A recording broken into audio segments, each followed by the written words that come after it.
when you look at your relationships, I don't really even have to ask, what are you doing? Then what are your habits to walk those out? Because you write about that in the book, and it is your, gosh, well, I assume then the first one for you is the to-do list. You put Yes. them on there just as prioritizing your life, budgeting your time, whatever. You talked about this in the book. It is text this person, go check out this person's Instagram feed, call this person, have lunch with this person. Yeah. Okay. Yes. Yes. I have to remind myself to do those things because I don't do them naturally, which we talked about in the first part. And so that is a high value. Can I also say that another value here and how I live this out in my relationships and what I really talk about a ton on my podcast is you have to connect with yourself first before you can really connect with others.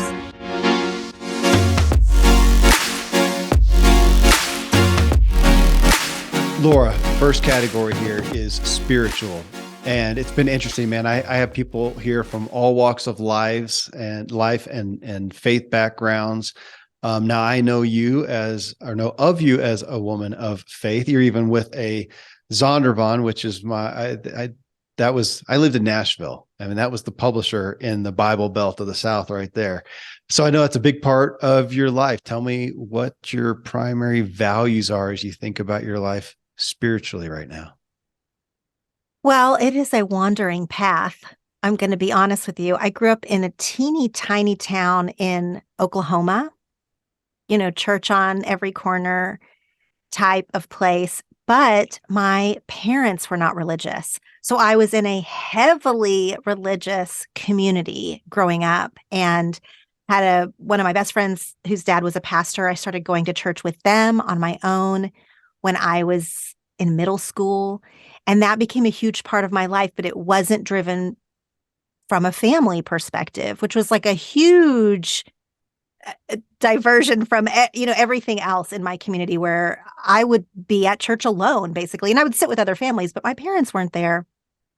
And I mention that because it's a huge part of my faith journey that I feel like I chose it very young and stuck with it, even though it was definitely not the norm to be at church alone. My parents were very supportive. I do want to point that out. They drove me to church. They sent me to summer camp that was very religious, like all of those things. They were very supportive, but it wasn't their belief system. And so that informed like the younger part of my life a huge amount. Like that was a huge part of my story.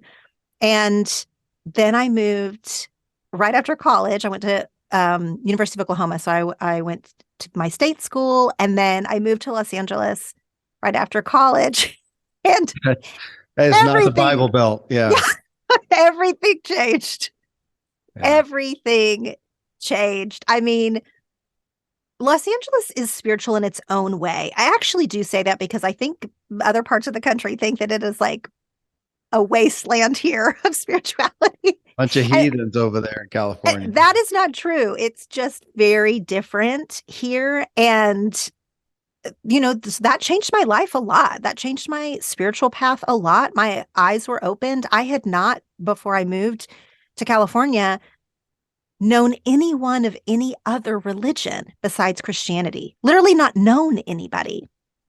Obviously, I'd known people who were agnostic, like not Christian. And then I had known a lot of evangelical Christians. And then I moved here and I was, suddenly my eyes were open to a lot of different world religions and ways to play out your faith and ways to pray and all of these things. And that was 20 plus years ago now. So I want to say that was eye-opening, but it was also a long time ago when I was young, and it was really formative. So since then, I have been on a meandering path. I guess I will say I pray every day. I hold really tight to a connection to something larger than me, than all of us. And, that matters to me. That's a big part of my life. But I don't really fall into a traditional space, even though I did publish with a faith publisher. They've been very good to me. They were very open-hearted with the message that I wanted to impart. They let me say what I wanted to say, even though in my first book, especially, I said some hard things about those church years. And yeah, I've been super happy with, they let me write what I wanted to write, but they were the best publisher for me at the time, for sure. I'll ask this in a way. I actually heard it from Donald Miller. Don. I do. And the last time he was on the show, we talked about this. He said, but kind of along your lines, kind of a wandering, meandering path, but he says, I still primarily identify with a Christian type faith. Would you put yourself in that category? It feels really weighted in this moment because it's hard. It has been hard for me. I have struggled with this. I don't know if anyone else relates to this, but I think they might. It has been hard for me to separate American cultural Christianity with Jesus. Amen, sister. Yeah.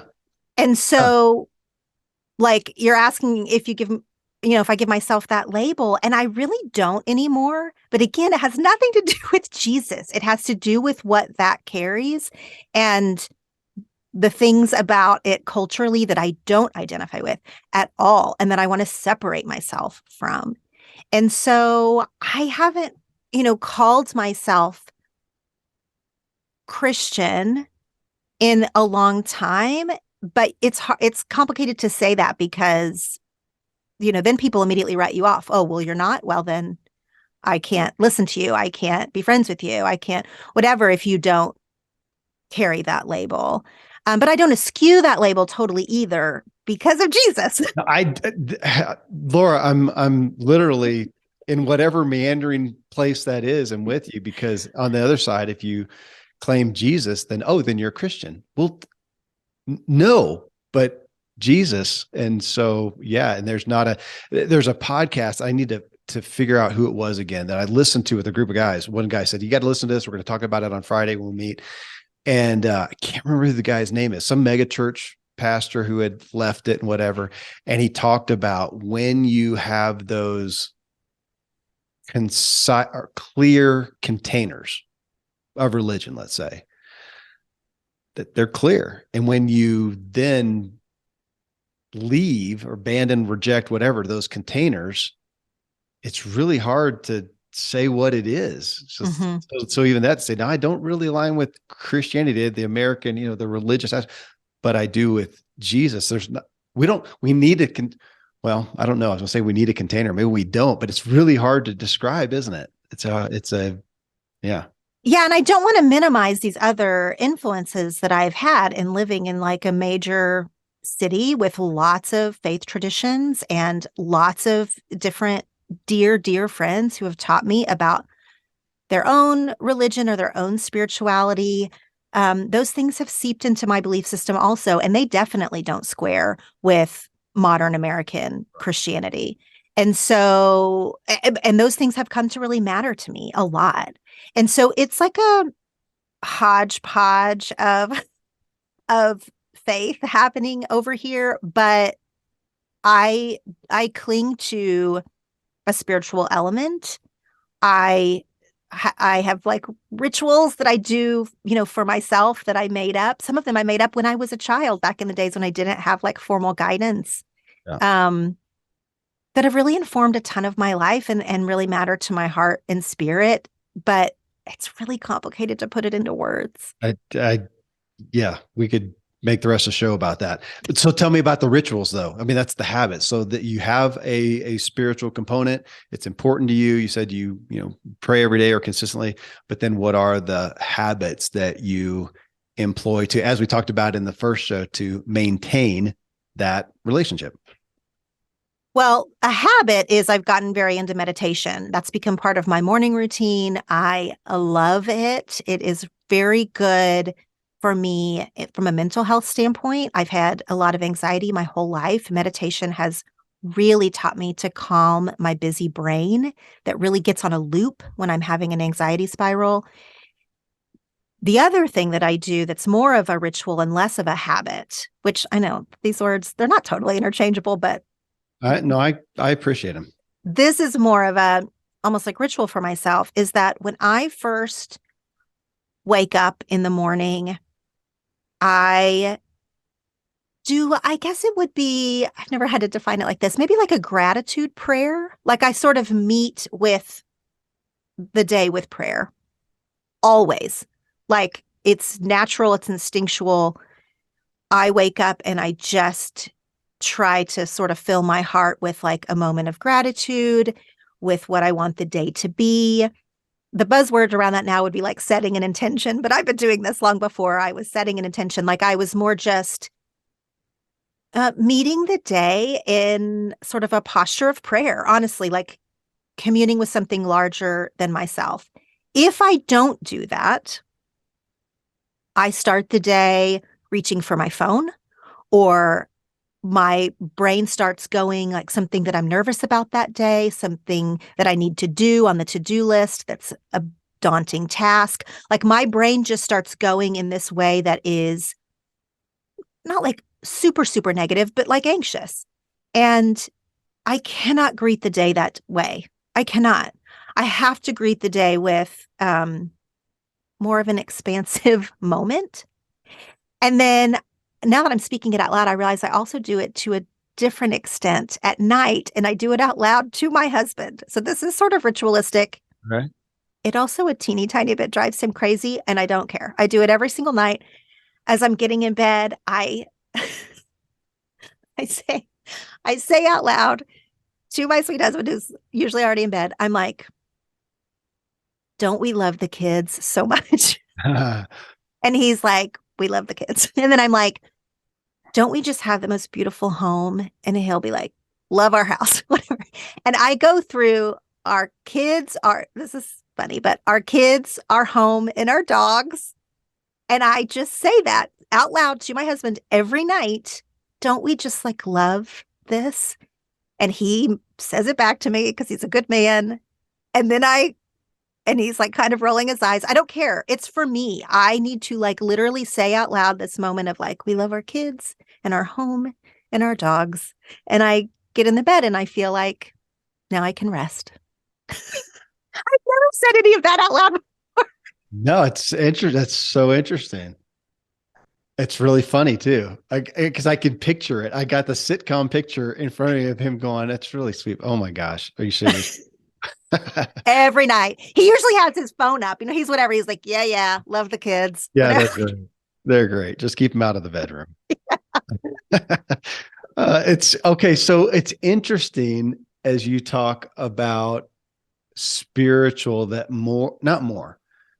You almost, well, you almost spoke more to a belief or a faith. You almost spoke to the mental aspect, which is one of our categories here. So I'll just go right into that. Is mind and mental health, and I like to even say the mental state. So your spirituality is really connected to your ongoing conscious and subconscious, whatever mental state. And you talked about, yeah, meditation. And so is anxiety, is that your default mode if you're not present? Not as much right now. I've done a lot of work in the last like 10 years to calm my anxious self. But when I was a kid, I was very anxious. And I write about this a little bit in my first book. We would treat this differently now with kids showing these same symptoms than we did in the 80s when I was a kid. But like I pulled my hair out till I had bald spots. You know what, Laura, let me ask, because I read that in your book and you mentioned that. And then a page or two later, you say, I came from I can't remember how you said it, a loving, core family. And yet I'm thinking, yeah, but over here, you're pulling your hair out. So what's up? So yeah, keep telling. I mean, I think it is genetic, honestly, because I don't think it was circumstantial. I had very loving family. I had a great community. My parents were healthy and had stable jobs and like all the things of that would be a steady childhood. Those pieces were in place. And yet I, at a very young age, like catastrophized everything. I thought we were always going to die. Like at any moment, I thought some tragedy was going to happen at all times when I was very young. And I pulled my hair out and I had a lot of fear. I had a lot of what we would now call very clearly sensory issues. We didn't call it back then, anything, but, I didn't want tight clothing. I couldn't eat certain foods. This is all sensory stuff that we just talk about and parent differently and everything now.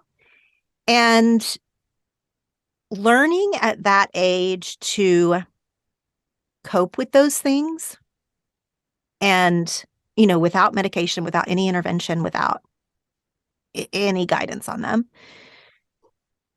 Yeah, it's a huge part of my life. And as an adult, it looks a little bit different. I feel like I had some postpartum stuff and I had, there's just things that happen in life. So I don't want to say, your question was, is it my default? Absolutely, it used to be. And I'm like sort of happy to say right now that it is not anymore, but it took a lot of work to get it to a place where it's not my default. If I let all the wheels fall off, yeah, then maybe it would be. Again, I don't know. I feel like a different person than I was 10 years ago in this realm. And it's funny that you mentioned it's tied to my spirituality, because I do think it is. Because when I was younger, without any tools and figuring out my own coping skills, church and prayer and clinging to that side of what I believed back then to be like a God who knows everything, that gave me a lot of comfort. And that did become part of, maybe my psyche or who I am, but I haven't always tied them together necessarily. Anxiety is a mental health thing. Spirituality is spirituality. Not that they can't intermingle, but because they do intermingle. But as I'm talking it through, I want to stay aware of what the differences are. Is that as you look towards your daily mental work? So you talked about meditation, you talked about, just spirituality amongst that. Anything else that you do habitually, ritualistically, to help you be where you want to be so that you're not so the wheels aren't coming off? Great term to use there. Well, the other most important piece is journaling. I'm a big believer in journaling. And I saw that. Is that a part of your offering? Even somewhere I saw that you've got no, it's on your website, isn't it? It's one of the navigation tabs on your website, isn't it? Well, I have a class called Journaling for Grown-ups. Maybe you saw that. Okay, maybe so. I also journal live with people on Instagram. I call them journal parties, where I lead a guided journal session together, because a lot of people think of journaling as something that teenage girls do when they're feeling like they want to cry or something. They have no idea what adult journaling can be, how it can be healing and, add to your growth and all of these things. People also have a lot of fear around journaling. They don't want to write down their ugly thoughts or their hard stuff, to which I always say, then you're going to throw it away. We do not have to keep our journals in a beautiful keepsake box. We can write down our hard stuff and then we can rip that sucker out and throw it away. What is helpful about the journaling is the writing it, is getting it out of our mind and heart onto the page. You do not have to keep it. You do not have to write in a pretty journal. All of these ideas that we have about journaling, I just try to dismantle in order to teach people how writing something down is communing with yourself or God. It is spiritual. It also doesn't have to be spiritual. It can just be helpful to sort of see patterns, to articulate what you're really feeling. You might just have the swirls of feelings, and when you write it down, it hits differently when you see it on the page, written in your own handwriting. I mean, we could literally talk about this for an hour. I care so much about journaling, and I do that as, it is spiritual. I don't think of it as a spiritual practice, but it is, I suppose. Like it's mostly personal growth for me, but I guess that is spiritual in a certain sense. Yeah, and I'm curious. I have generally always journaled. I've gone through dry seasons, but it started off in my youth as just journaling the day's events. And then later on, my ideas, thoughts and ideas, that was mainly it. And then I realized I never shared my feelings anywhere to anyone in any format. And so I started doing that, sharing, journaling feelings. And that has been more as of late, is journaling those. And for me, it is an outlet. I want to uphold it and say it's great to get it out there, though sometimes, and I'll ask your opinion since I've got you here. Sometimes I wonder if I'm doing that and I should be having a conversation with somebody. Am I copping out there? But because a lot of times it's kind of the writing letters in your head that you don't ever say. Mm-hmm. Yeah. Thoughts on that? Well, I mean, I guess it depends on what the topic is, but is having a conversation with someone about whatever this hard thing is that you're writing down, would it be for you or for them? And that's what you'd have to ask yourself. Good Like, question. if you're in a struggle with your spouse, does it make you feel better to just write down that you're frustrated and that this is annoying and this problem keeps coming up? Sometimes that's all you need to do is just like write it down and like get it out and just be like, it's sort of acknowledging, this is hard. If you had yet another conversation with your spouse, would it really, give you any movement? Would it really like help anything? Would it just be rehashing something that you just have to work through? Like, it's different if you're in a space where you're needing to offer an apology or share, a previously unspoken feeling. That can be helpful. But I don't know that conversation is always the answer. In your journaling that you do for your own, benefit, are you generally trying to reconcile the feeling? I have a few ways that I journal, like a few ways that I come at it. There's documentation journaling, where I'm writing down, I don't want to forget that this happened. So after I have a good conversation, I will often write like things that were said in this conversation, and I write them down. If I go on a vacation with my family, I will write at the top of the journal page things I want to remember about this trip. And then I will just bullet list things I want to remember about the trip, things my kids said, things that we did, meaningful conversations, whatever. That's documentation journaling. The other kind of journaling that I do, actually I have 4 different types, but the other kind that's the most important is I can't always figure out how I feel until I write it. Yeah.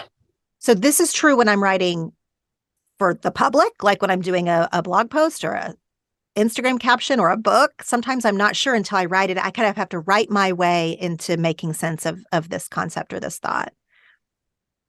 Same is true in a journal sense when it's just for me. I might write down like, I have just been so sad and I'm not sure why, let's say. And so then I need to sort of write down, well, I'm kind of sad about this and I'm a little bit sad about this other thing. And writing through it makes me realize like, oh, I'm like medium sad about 5 different things. So that's sort of adding up to a lot of heaviness for me right now. And I might not would have put the pieces together until I had seen it on the page. Like I knew I was a little sad about one thing. And so I'd be like, well, I'm not that sad about it. Like I talk myself out of it. When you see things on the page, we just process them differently. And so for me, I'm journaling not to reconcile it, as you ask, but to answer myself, like to figure it out. Like this is a real technique people can use. If you aren't sure how you feel about something, write at the top of the page, why am I sad? Or whatever, write like, why can't I do this thing I want to do? Whatever. If you can't figure it out for yourself, some of us, me included, I'm not going to think it to completion. I cannot come to the conclusion just by thinking. I have to either talk it through, which is why I'm a podcaster. I love to verbally process with friends or on the microphone. But if it's a private thing, I need to write it down until I get there. And sometimes I will not even realize that I thought something until it is on the page. Now, it's not all magic and light bulb moments. I do not think that every time you're going to journal, you're going to be like, have a revelation, because it's a little bit cumulative of writing down your feelings or processing, for a bit until you have that aha moment. Well, I'm with you in that I'm an internal processor, and I write things out to figure out what I think. Yeah. Figure out what I feel. And I know not everybody's like that. My wife specifically, she's an external, she wants to talk it out, which if I start talking, I tend to lose and I can talk about on a topic like what we're talking here and think through stuff, but on something that I'm really feeling, I mean, we're talking about ideas and concepts, so it's something I'm really feeling. I got to step back for me and write that out. I guess is there such thing as an, auditory journaling? I mean, I guess you could use today's apps and if you're an external processor, and do your journal auditorially, talking to, think through it, and then save that. And you've got an auditory. I've never really heard of that. I'm sure people do it, but I could understand that. I thank you for sharing that. Yeah, I didn't know about the journaling depth of that. So that's literally a resource. So to go to your website, lauratremaine.com, and it's, what is it again? What was the product? The class is called Journaling for Grownups. Journaling for Grownups. Okay. And then I also do these journal parties where I guide they're like guided meditations, but really guided journaling. Yeah, that's awesome. Yeah, those are called journal parties on Instagram. Journal part. Okay. Instagram, what's your Instagram feed? It's Laura.Tremaine.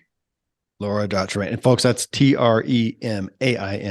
All right, there you go. Relationships is the next category, which to that degree, it's what your book is about. That's what you're about, is about relationships. And we just, of course, in part one, talked about friendships. So it's almost an odd question to ask you, but it's still going to be, what are the highlight, because you got lots of values and stuff. But when you look at your relationships today in your personal evolution, the thing that you say, guess this is the highlight value or 3 or whatever that you think of when you look at your relationships and the relationships you want to have. Well, this is one of my top 5, and we haven't talked about it yet. So I'm going to talk about it because I think it's so important. One of my top 5 friendship philosophies, but this is true in all relationships, so relationship philosophies, is believe the best. Believe the best in other people. I think we default to thinking not the worst of people, but we second guess, or, we have a lot of doubt. Our insecurities come to play. This happens for me where I talk myself into thinking, oh, are they mad at me?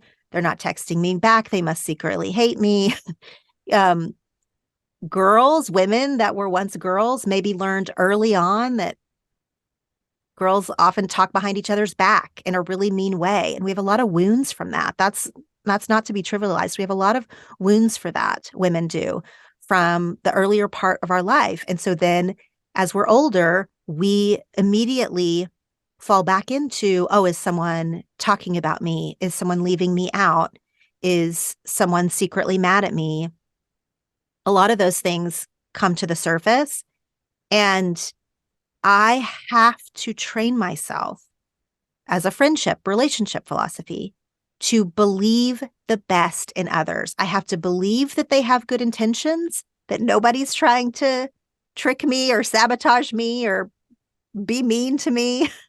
And I want them to believe the best about me because I'm a good person and I'm not trying to trick anyone or sabotage anyone. And if I didn't text you back, it's just because I got busy or whatever. It's not because I secretly hate you. So why do our own minds go to that place? Even in my marriage or with other family members, I have to believe the best about them because otherwise there's a constant tension. So if you start a hard conversation not believing the best about someone, so you need an apology or you need to offer an apology or whatever it is. If you start that conversation not from a place of believing the best, if you start from a place of, defensiveness or suspicion or something, that there's something nefarious always going on, then that conversation's probably not going to go great. It's too big of a hurdle for other people to convince you that they love you. Yeah. It's too big of a hurdle. You have to start from a place of believing they want the best for you because you want the best for them. Of course, in life, there are people who prove out to not want the best. And that happens. But I don't think that's the vast majority of us and in our chosen relationships. I don't think that's the vast majority. I think that's the exception. And so if you can start from the place of believing the best and believing that they believe the best about you, it's just a higher vibration. It's just a better way to walk in the world, to train our own crazy brains to believe the best. And so that is one of my biggest friendship values, and I have to work at it. It's huge. You're talking about motive, and we so tend to assume people's motives, especially in our fear and anxiety. I do, for sure. And I do want to point out, I mean, that's right, part 1 of your book. And I had written it down, the 5 friendship philosophies. And that's the second one that you have down. Friendship is just a to-do list, which we talked about in part 1. Number 2, believe the best. And then I'll go ahead and read that. Number 3 is just go, meaning like, just go do it. Say yes. That for me, that was yes. It was the old Jim Carrey movie. Yes, man, which I'm not, I'm the no guy. And so I got to say that. And then like every selfie, which was, how do we paraphrase that? Just applaud your friends. Yep. Yeah. All right. And 10, your spouse is not your best friend, which we started off the show with. But those 5 friendship philosophies are in part 1 of the book. So I wanted to pull that out. So for you to say that that's a primary value in relationship is to believe the best. And can I say not assume the other person has a negative motive ultimately in what they're doing, is huge. So how do you, when you look at I do want to ask this because it's a premise of your book and this message that we talked about in part 1 too, that when you look at your relationships, I don't really even have to ask, what are you doing? Then what are your habits to walk those out? Because you write about that in the book, and it is I assume then the first one for you is the to-do list. You put them on there just as prioritizing your life, budgeting your time, whatever. You talked about this in the book. It is text this person, go check out this person's Instagram feed, call this person, have lunch with this person. Yeah. Okay. Yes. I have to remind myself to do those things because I don't do them naturally, which we talked about in the first part. And so that is a high value. Can I also say that another value here and how I live this out in my relationships and what I really talk about a ton on my podcast is you have to connect with yourself first before you can really connect with others. So this is why I go into all the introspection and the journal prompts and all the things that I talk about in that way. It's not navel gazing and it's not selfish or narcissistic, even though the internet would lead us to believe that. If we are not looking inward, we absolutely cannot be our best selves on the outside. We can't be the best friends that we want to be. We can't walk in the world the way we want to if we are not doing regular self-examination. And so people who are feeling lonely, which is a big thing we've been talking about, and feeling like they don't know how to connect with others, or they're not connecting the way they want to with others, all of those things, not in a shame-filled way, but in a factual way, you have to go inward and look at what is happening there. It's not the whole rest of the world. If you're not connecting with someone, it's not that the whole world is disconnected.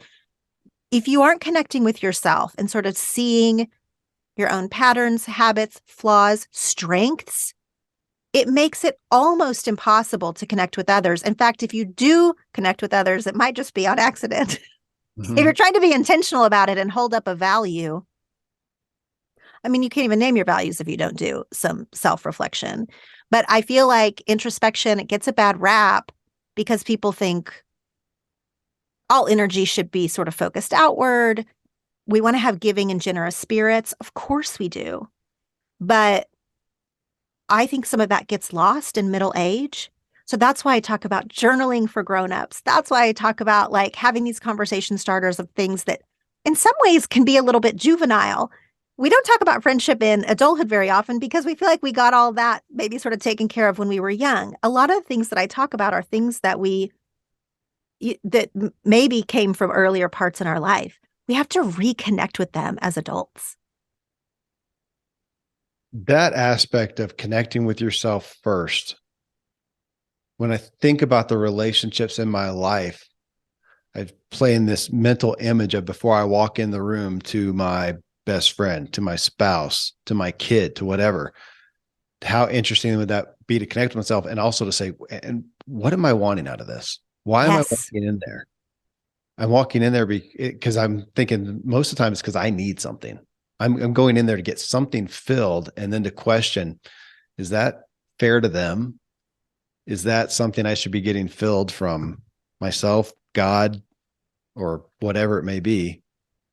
That would be, how powerful would that be to have that? You can see the movie scene where it's a thought bubble that pops up. It says, hey, Kevin, what are you walking in for? What are you going in there to need? Yeah, because you enter a room differently when you are feeling connected to yourself. You enter every conversation. You turn on this mic different. Everything that you do, if you are just staying sort of conscious, feels different when you are mindful. I have lived a lot of my life not that. Like, I have lived a lot of my life on autopilot, not wanting to look inward, not wanting to feel my feelings. A lot was kept on the surface for me, probably because of my anxiety. Like, to come back to that, probably because feeling my feelings was way too hard for a really long time. And I bought into these ideas that journaling and self-examination and introspection was, for people who were just self-obsessed or something like that. I didn't let myself realize that I had to connect with myself first before I was going to show up in the world the way that I want to. And once I did that, which is pretty recent for me, within the last decade, I feel like it changed my marriage for sure. It changed my work and professional life. Absolutely. And it also changed my friendships and, all of my relationships with my family of origin, all of the things that I was, grasping for connection or understanding or belonging. And I was doing that from a place of not even like connecting with my own self and what I wanted and who I am.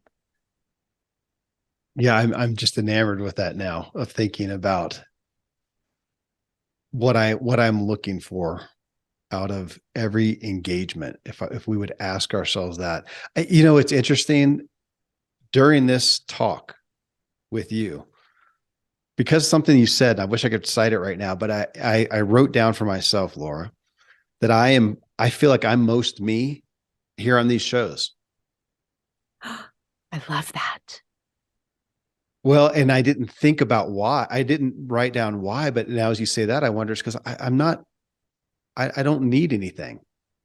I probably have need from everybody I sit down with, a kid, best friend. I mean, there's often a need, some more or less. I mean, my best friend is, I have a best friend, and I probably most myself there, but my spouse, I mean, there's always some need in there. And when I'm doing this, I'm here just to connect with you and have a great discussion and talk authentically about a topic that matters. And I'm not even aware of a need that I have.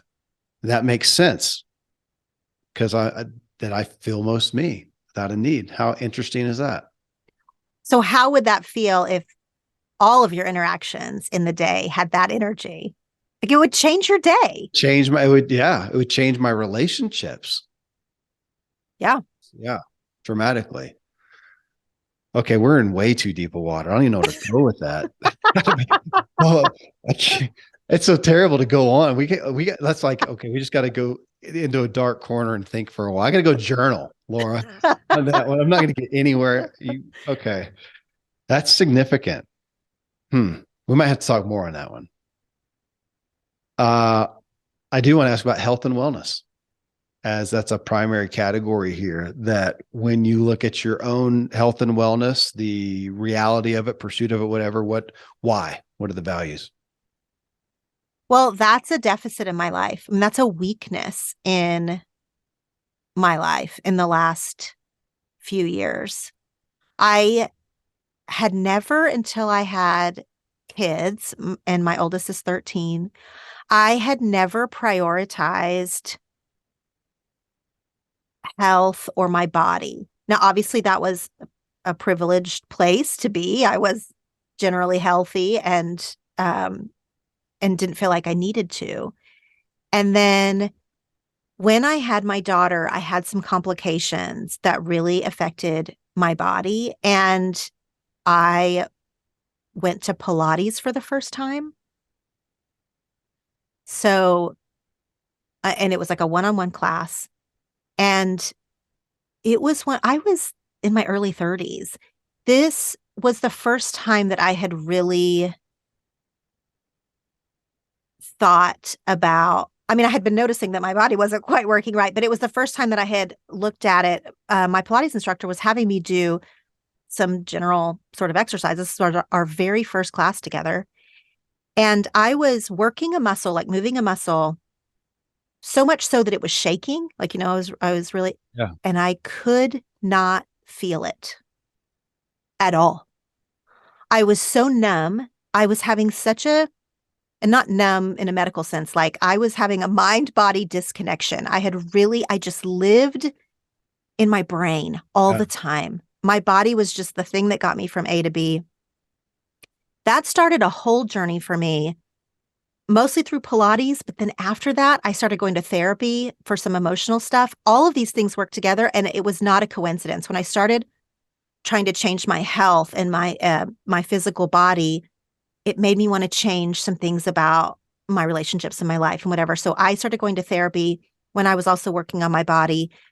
That was not super conscious, but looking back, absolutely not a coincidence. I think those things were working hand in hand to make me healthier and better. So that was sort of throughout my 30s, and I really got into that. And then what happened? The pandemic hit. The pandemic hit. I stopped doing the workouts that I had been doing that had really transformed me. And I started living in my head again. And I feel like only now, I mean, now as recording time, like within the last, I don't know, month, maybe. I'm not sure I understand. Is that Siri talking to us? Siri popped in. There's live podcasting for you. I'm not even going to edit that out. Hi, Siri.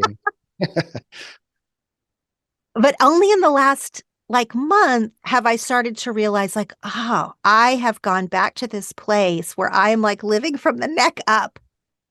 My brain is so busy. Like I was saying, my habits have changed. Like I eat for comfort in a way that is, that's fine sometimes, of course, but like in a way that has sort of not brought me what I wanted from, I haven't gotten the comfort that I wanted out of it. It's just been, I feel like it's really hard to just nail it in all the ways. Like you can nail it in your work and in parenting and in health and in spirituality, but maybe you can't do them all at the same time. And for me, that's the thing that has gone to the wayside. And, that's a bad thing. Like I know I'm saying it like it's not a good choice, but I'm just being honest about where I am. No, it's you have to be thinking about a default again. So in default, when things get left behind, like when things get tough or I get overwhelmed or whatever, there's certain things that are going to fall by the wayside. Like for me, finances, I don't enjoy dealing with that anyway. So it's going to go down there. And I think for a lot of people, it could be spirituality or whatever that you're saying. Yeah, the health and wellness, the living from the neck up is really interesting. I think that's a propensity we can all have, especially because of the privilege, as you talked about, that we have in our culture, that where we can exist and survive just from the neck. We don't have to really tend to the body, but to thrive, we do. So if that's something so it sounds like we're catching you right at that time now. Are you looking at it and going, okay, I want to employ some new habits, some new structure, new priorities? So Back to priorities, I guess. So I've already started to make those changes, but for me, this is very vulnerable. This body stuff. And I don't mean like body image or how the world feels about my body or whatever. It's not that side of it. Although as a woman in America in 2023, that is a side of it, but that's not the primary thing. For some people, the work that I do, journaling and introspection, that is so vulnerable to them to go inward like that or to have hard conversations. That just is exhaustingly vulnerable. That is not that vulnerable to me. That is where I thrive, is in introspection and spirituality. Body stuff, health stuff is vulnerable to me. Working out, I cry every time. I cry. It is a very weird thing, because I know that that's not like how everybody feels about connecting to their body, but it feels so vulnerable to me to be in my body. I would rather be in my head. I'm better at being in my head. That's just so interesting. I mean, I'm sure you're asking yourself that too, but I'm wondering why. What is that? Is it you talked about that first Pilates thing of a disconnection, that you don't connect well? Because I'm thinking about myself all of a sudden of if I look at these main characters, where do I not connect well? I'm probably most vulnerable with finances. Mm. It's something I've sabotaged so often. I don't like numbers. I don't understand it. My best friend that we talked about, or one of my best friends in part one, the mountain bike guy, he's a high-end financial advisor. I mean, money is just, it's like the back of his hand. And I don't speak that language at all. So to talk about it, I don't do shows on finances because I real vulnerable. And so to have a disconnection somewhat and feel vulnerable, that's interesting. Thank you for sharing that, for one.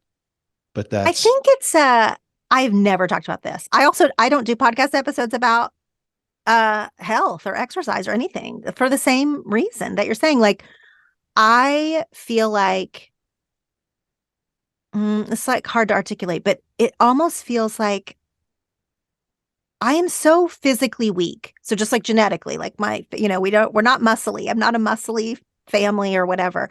I am a very weak person, sort of like naturally, like my body type or whatever, I guess I should say.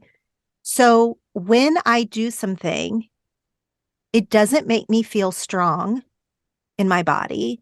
It makes me feel extra weak. It highlights the weaknesses there. Whereas I have friends who, when they work out or whatever, it makes them feel empowered and strong and powerful. And I'm like, no, it doesn't for me. It makes me feel really weak. And that makes me want to cry, because, who wants to feel weak, in any capacity. And even if like logically, I'm like, well, you can just make yourself stronger or whatever. But like, it's not that. It's it speaks to me of, where we feel, you said weak, but where we feel competent. And none of us, I think, are thrilled to step into an area where we feel incompetent. I can even look at something where I'm not used to it. Like I mentioned, going surfing. So I'm not a water guy so much. And I like a fish out of water, pun intended. It was terrible. but I'm a very, I mean, I've been an athlete all my life. And so the physicality of it, whatever, that was fine. I'm not going to die or drown or whatever, but to put me over in an area where I'm really, I don't feel competent in any way, shape or form. I really just, I'd rather not do that. And so if you're saying that's how you feel with that, that makes sense, which I will offer. My first thought there, my best friend, Dr. Randy James, a lot of people know him. He co-hosts a lot of shows. And his answer to the consummate question of, okay, Dr. James, what's the best exercise? And he'll say, man, whatever you'll keep doing. Doesn't matter. And generally it's whatever you can find. It's just fun. Don't think of it as exercise. If you enjoy playing pickleball or whatever, that's the craze these days, or you enjoy just a bird walk to notice the birds and it has you walking. You're not thinking about the exercise, you're thinking about the thing. Something to think about for you to think about something that would just be a joy and not to think about it as exercise. Well, it's scary to talk to an athlete about how weak and disconnected from my body I feel. Fair, but I get it. I get it. Just that's why I brought up, like finances or whatever, the areas that I feel that I often find myself in places where I feel, in conversations, especially in places where I feel incompetent, or my gosh, how about in the therapist and with marriage counseling and talking about my feelings, my feeling. I mean, that's been my journey. Well, my first book that was recommended was Brene Brown's Atlas of the Heart. Okay. These are emotions, Kevin. There's more than two. It's actually 87, according to Brene. Gosh darn her. And that's not my, man. I don't have a file. I have not had a file. I'm trying to grow one. So I can commiserate with you on that one. In that realm of health and wellness, on the nutritional side, is there anything there that you try to adhere to with food and nutrition? No, not to adhere to. I mean, I live in Los Angeles, which is like the land of all the juice bars, whatever. I've not heard that before, but that's funny. And I grew up in Oklahoma in a place that is like straight meat and potatoes. So that has been a thing that I have had to reconcile in, the last 2 decades. And then as I had children, of course, it's like teaching myself how to eat, and that I do default to the foods of my childhood, which are definitely not healthy, but yummy. Yeah, that's a thing. And I've talked about on my own show, I've talked about this a lot, and that in this season, my husband's a movie director, and he's making a lot of movies. I've been launching a book. We have been in just a total work mode and have not, to put it mildly, have not prioritized nutrition. And we have just fed ourselves and our children with whatever is easily available. And we both feel that is a thing that we really want to change for all kinds of reasons, like for our body, for our finances, for all the things. It's not the best way to live. But it goes back to what I said earlier of all the things that you're picking to prioritize in your life, health is what falls by my wayside, even though, of course, I understand why that should not be the answer, but that is the answer. Yeah. Well, thanks for the candor. We all have our areas. I do keep thinking about every state has their slogan, of land of many uses. I think that's New Mexico, land of many uses. That should be California's land of juice bars. Yeah. Well, speaking of that, of your book and your podcast and your husband's work, that's the next category, is work and career and business. And as you look at that, what would you say, as most people I have on the shows, they got a lot going on, probably more and more all the time, more opportunity, more things calling to them. So when you look at that and have to step back, okay, what do I value here? And I like that in regards to what am I going to say yes to, say no to, whatever. So what are the values that rise to the surface for you in regards to your career? I mean, Like, I feel like all of these questions have had a meandering journey. When I was just starting out, you feel like you have to say yes to everything. You want all the opportunities.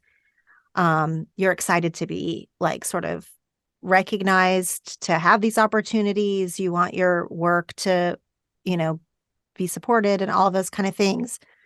And then in the last little while, I have felt less like I was trying to prove something. Like I feel like I got to a little bit at a place in my career where I feel like, oh, I'm good at this. I'm a professional at this. I know what I'm talking about and know what I'm doing.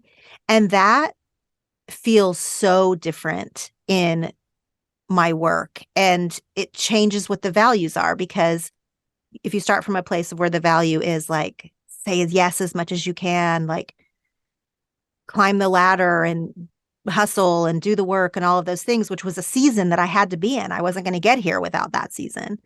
Now I'm in a different season. My kids are 13 and 11.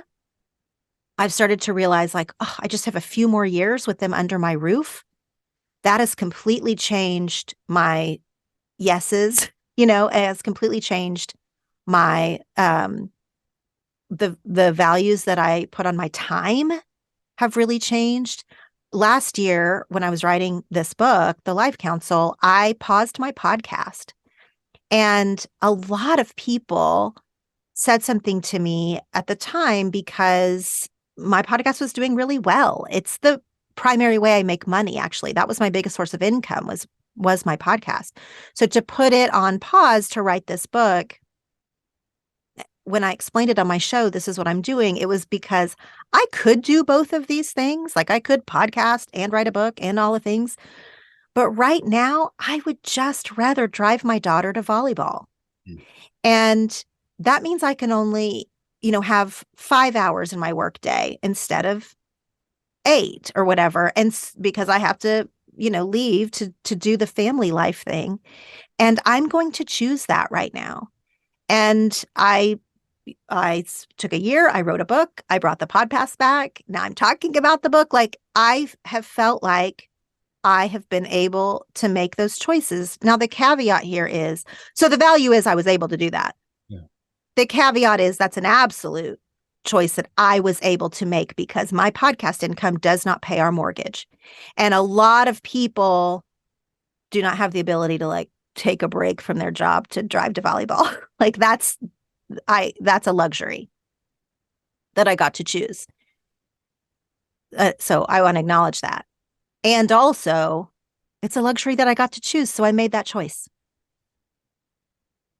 Well, the next category that I'll just fall into from that is money.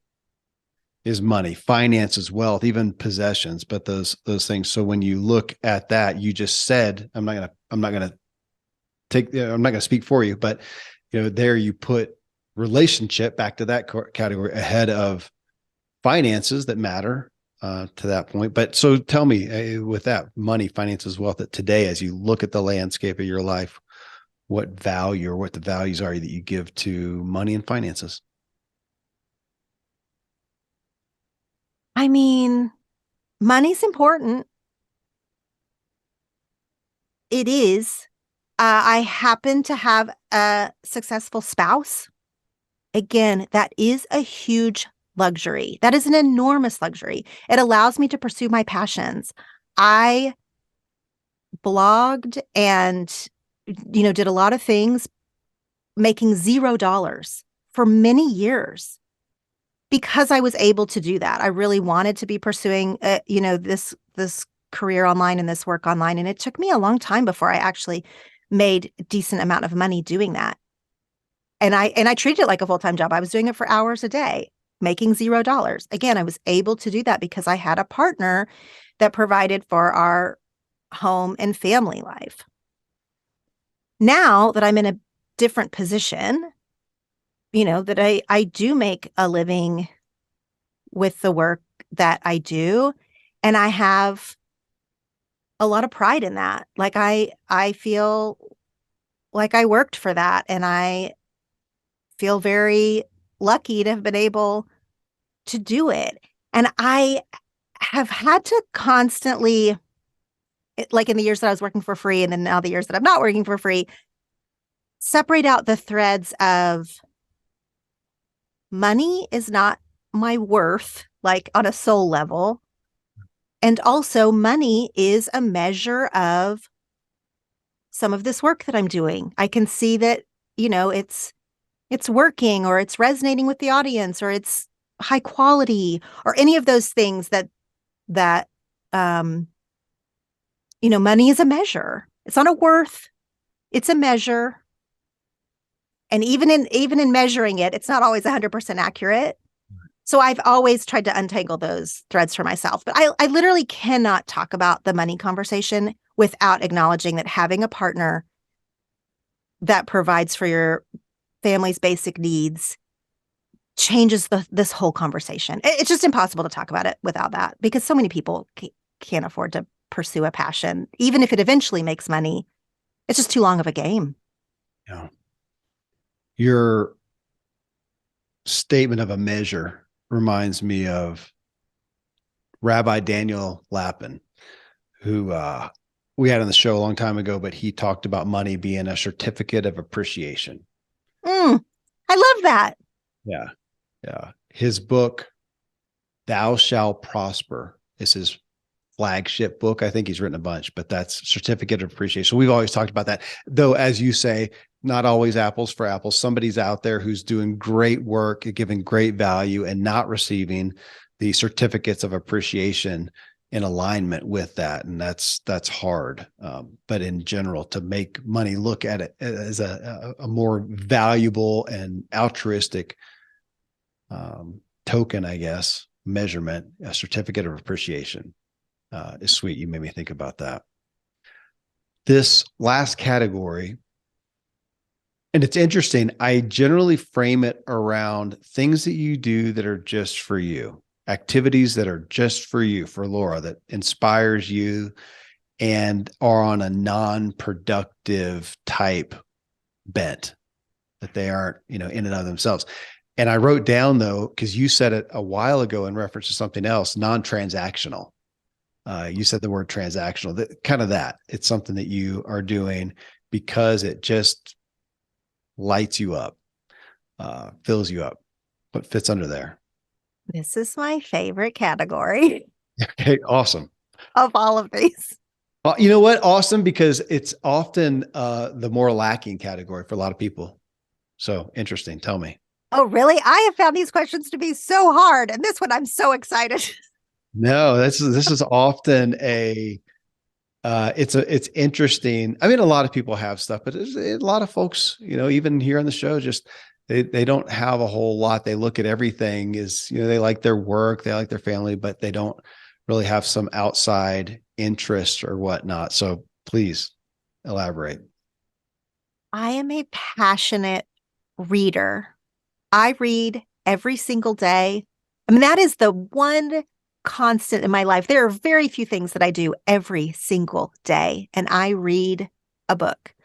I read widely. I read fiction, nonfiction, self-help, audiobooks on my Kindle, hard copy. Like, I read every single day.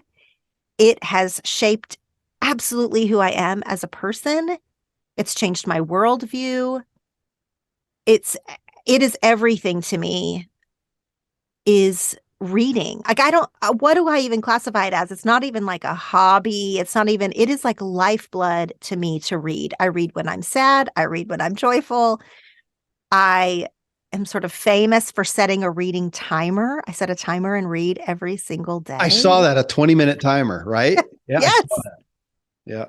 I'm really an evangelist for the 20-minute reading timer, because I read so much. And I would often like post online, this is what I was reading, or I read this great book or whatever.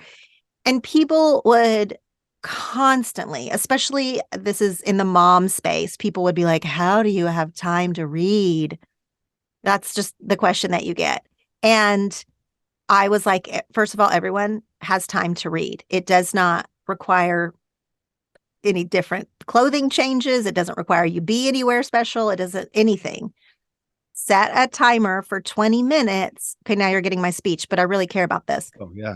Set a timer for 20 minutes and read something that you want to read for fun. It can be a trashy novel. It doesn't matter. Or it can be something that you are trying to learn from, so it feels more like a chore. It doesn't matter. The 20 minutes will get you through so many more pages than you think. Some of us, if you don't read very often, you think, well, I have to have like a whole afternoon to read, and I have to have a cup of tea, and I have to have be on my couch. No, you can set your timer for 20 minutes. The average person, like reading at a normal pace, like not super fast, not super slow, and in an average size book, at 20 minutes a day, you will get through a book every 2 weeks. So that's 2 books a month, 24 books a year, which is a lot more than, most people read. And reading will change your life. I realized this when I used to set a timer when I was breastfeeding. This is a crucial part of the story. And, you're sleep deprived with a new baby, you're hormonal, you're all the things. And I would set a timer when I was breastfeeding. And so I would read for 10 minutes each side or whatever I was doing. So I would read for 20 minutes. And that's when I realized, again, 13 years ago, how much you can actually read in 20 minutes. And so now I do this every single day. I read 20 minutes in the morning. Sometimes if you have enough time, you'll keep reading because you're really into what you're reading. Sometimes you're like, ugh, I'm glad the timer went off because it's a really dense read or you have a lot to do or whatever. But you got your 20 minutes in. Along with the journal parties that I do on Instagram, I also do reading parties on Instagram where I literally go live and set a reading timer, and it's just silent. It's an Instagram live of just us silently reading together. Hundreds of people show up for these reading parties because they do not give themselves permission in other times to read for 20 minutes. But if they're like kind of going to an official thing where we're all going to read together, it's also fun and communal. Yeah. But like, then they feel like they're not wasting time, or they, aren't neglecting their family or their duties or whatever because they're at a quote unquote reading party. But without the reading parties, 20 minutes a day, I challenge anybody to do it. It's so good. Well, my thought on that is, yeah, especially and we all have our things, but to say you don't have time for it, God knows the amount of time that people put in on social media. That'd be right. A good time. You want to read, put a 20-minute timer on your Instagram or Facebook browsing. And when it goes off and shocks you because it feels like it was a minute, then put the rest of the time into reading. And we all have the time. Yeah. I never miss the things that I care most about. So is that primary number one, non-transactional, non-productive, inspire you is reading? Is that paramount? Yeah, that's number one. I mean, we've talked about some of the other things. Journaling would also sort of fall into that category. But for me, I mean, if you ask my kids, if you ask my family, like the number one thing, I have a lot of things I'm interested in. I love fashion and style and skincare and makeup. These are all things I talk about a little bit online. But the number one thing, like my great love story, besides my family, is my relationship to books. I don't get on social media a whole lot. When I do, I'll do a Facebook scroll and just see if there's anybody that, like you talk about, I can like their thing or I can do whatever. But apparently I've clicked on stuff enough that a primary thing that comes up, I can't remember the name of it, but it's like a reading lovers type thing. And it's all these, kind of funny memes about just the rush of buying another book, and advocating buying too many books and living in a library and whatnot. So I feel you there. It's I feel like everything I know I got from books. I hardly made it out of grade school, and it was books, man, the doors they open up. So I will check out your reading group, and 20 minutes, man, I'm in. Yeah, that's easy. Let's do that. You know what? I will ask, what's your latest, if you remember it, latest joy in a fiction book? Anything jump out? In a fiction book? Okay, well, this is actually a classic, and this is really heavy. So okay. I'm sorry to anyone who's looking for a fluffy read. Okay. Go. I chose this book for my book club and I was blown away by it. We read earlier this year, Beloved by Toni Morrison. Okay. Okay. It's heavy. I'm like literally not recommending this for anyone who hasn't, read in a while and maybe needs to flex that muscle a little bit because it's a difficult read, but it absolutely blew me away. I'm also currently reading, if you want something fluffier, probably not for you, but I am reading a novel called Romantic Comedy by Curtis Sittenfeld. I really love her writing, and it's a lot fluffier and fun. I mean, we could do books all day. We could just start part 3 and do books all day. Yeah, it'd be fun. Because I've gotten into in latter years fiction books, and I'm kind of playing with all of them. Okay, but wait, now you have to answer then. Oh, I know the book I'm enamored with. So my brother turned me on to it's on Apple TV. It was a show called Shantaram about a guy it's hard to even say, but it takes place in India, in Bombay. And it was so good. They only did one series. It's some famous actor, Charlie Hunnam or Hunnam. I don't know. I think you'd recognize it.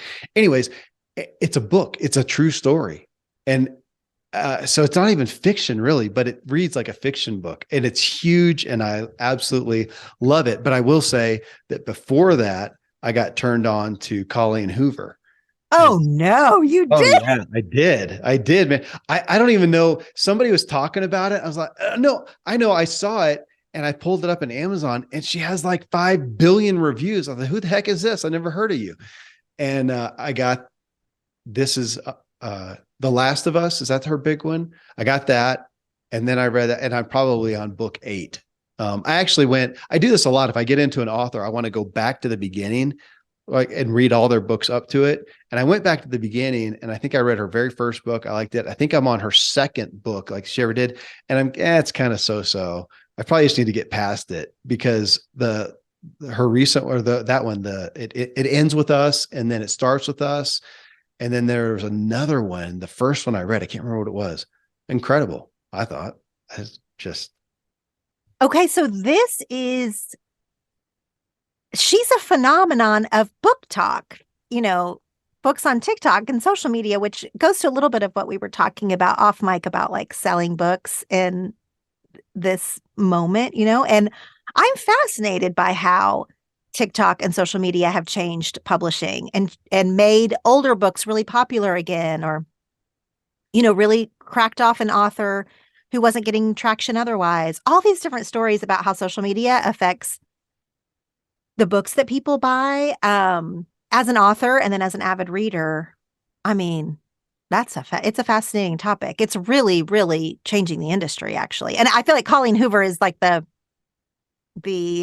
pillar example of that, She's everywhere. She's one of those people I can't believe.